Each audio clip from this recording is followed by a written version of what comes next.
Good morning, dear students of class 12. Welcome to this English online learning class.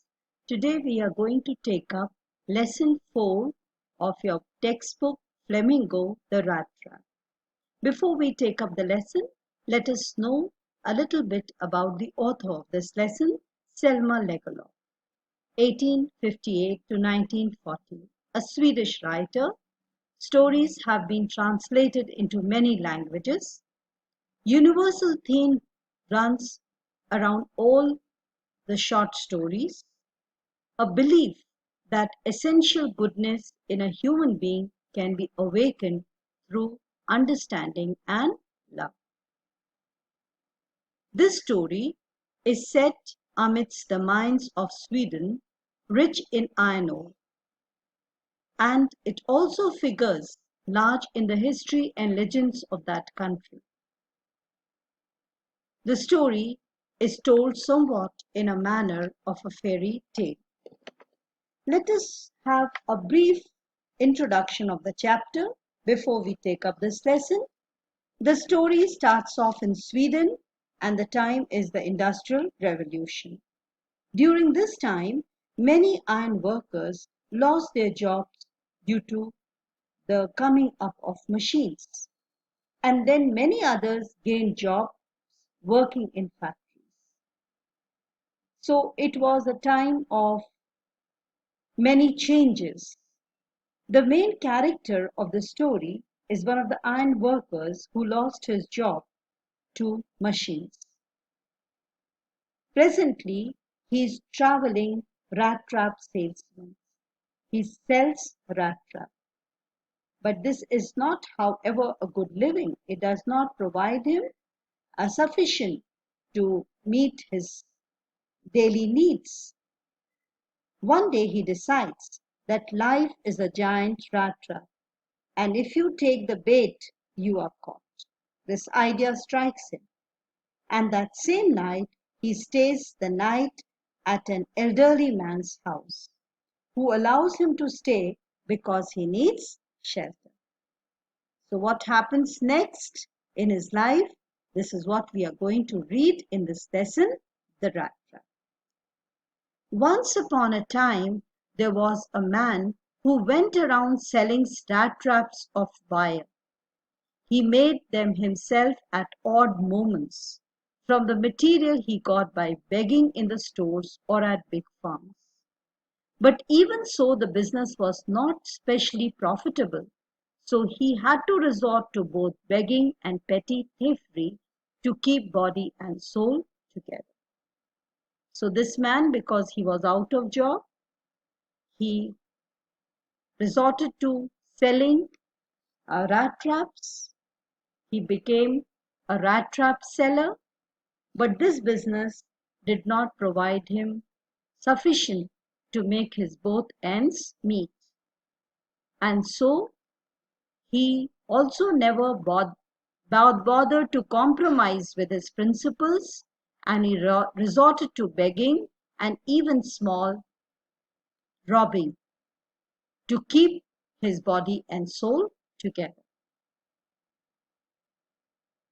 Even so, his clothes were in rags, means they were tattered, they were torn.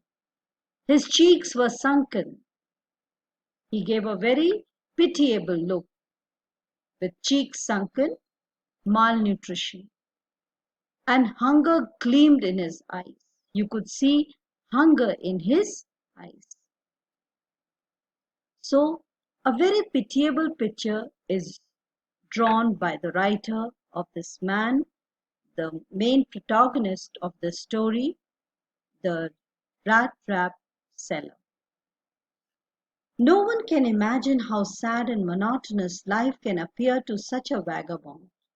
Why he is referred to as a vagabond, aimless wanderer? Because he used to go from places to places to sell rat traps which nobody would buy. Who plods along the road? He used to go around the road, left to his own meditations. Most of the time he was lost in his own thoughts.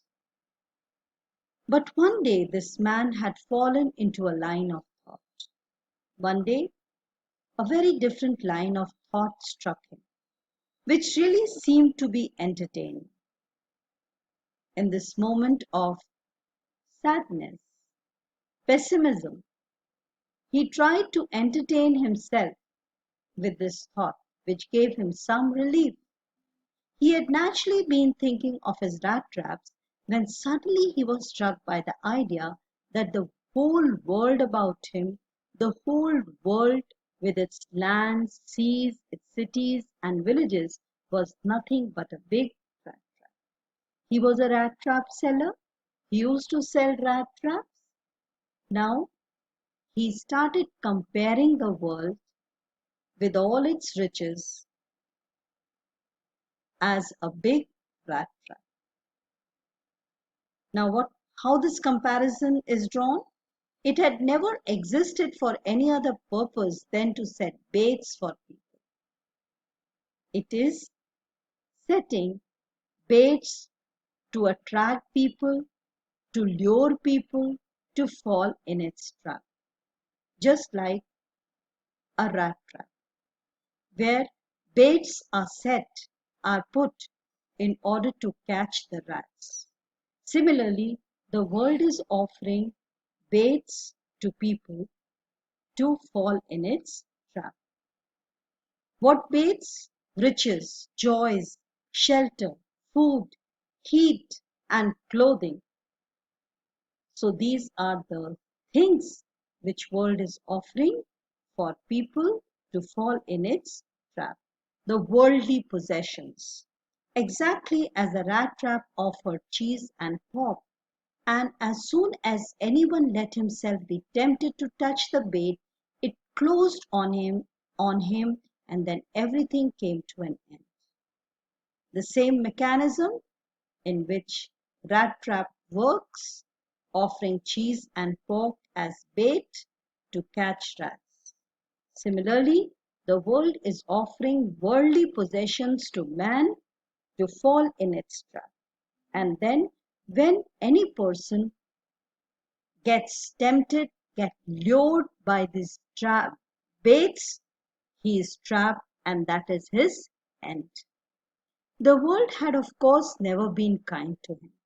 Why he thought like this? Why these thoughts came to him? It is a kind of retaliation because the world never treated him, people never treated him with respect, nice. So it gave him unwanted joy to think ill of it in this way. So it gave him a kind of sadistic pleasure to think about other people falling in traps. It became a cherished pastime of his.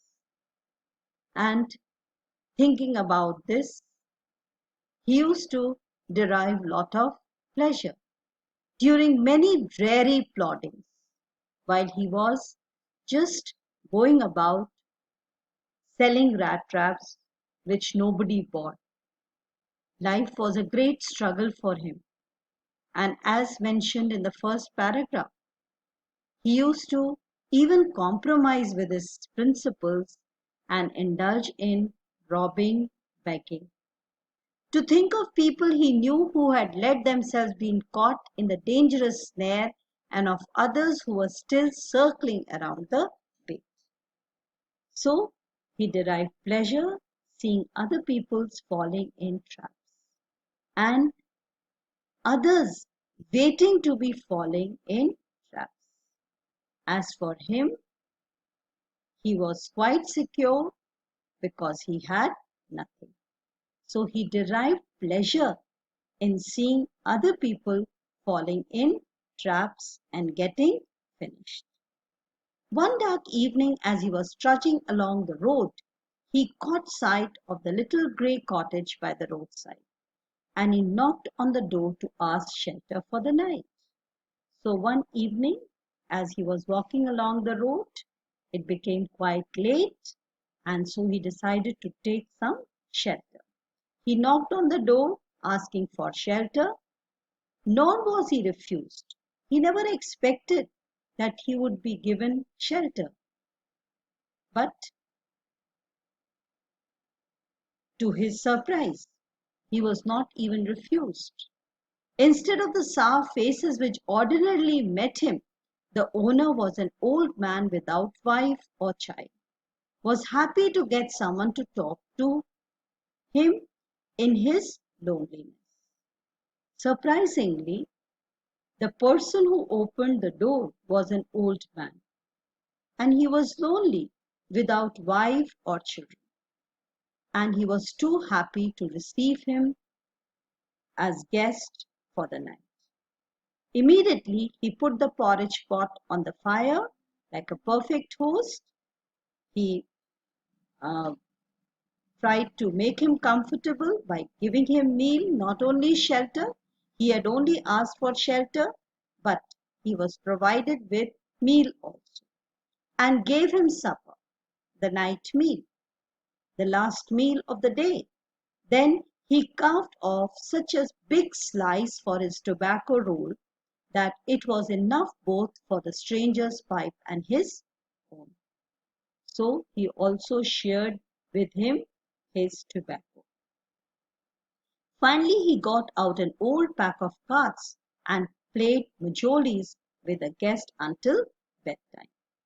So he also entertained the guest by playing with him a game of majolis. The old man was just as generous with his confidences as with his porridge and tobacco. The guest was informed at once that in his days of prosperity his host has been a crofter at Ramjo's iron works and had worked on the land. Nor now he was no longer able to do labor. It was his cow which supported him. Yes, that Bossy was extraordinary. She could give milk for the creamery every day, and the last month he had received all of 30 kroner in payment. So he also shared with him his life, about his life. He was working as crofter in Ramjo's iron works, but now he had left the job as he could not do hard labor because of his old age. Now he sells milk of cow, which gives him money, and he has saved 30 kroner, which he got as payment. The stranger must have seemed incredulous, for the old man got up and went to the window, took down a leather pouch which hung on a nail in the very window frame, and picked out 3 wrinkled 10-kroner bills. So he shared with him his secrets, where how much money he had earned, and also showed him the place where he has kept his saved money. These he held up before the eyes of his guest, nodding knowingly, and then stuffed them back into the pouch. The next day both men got up in good season, quite early morning. The crofter was in a hurry to milk his cow, and the other man probably thought he should not stay in bed when the head of the house had gotten up. So they both woke up.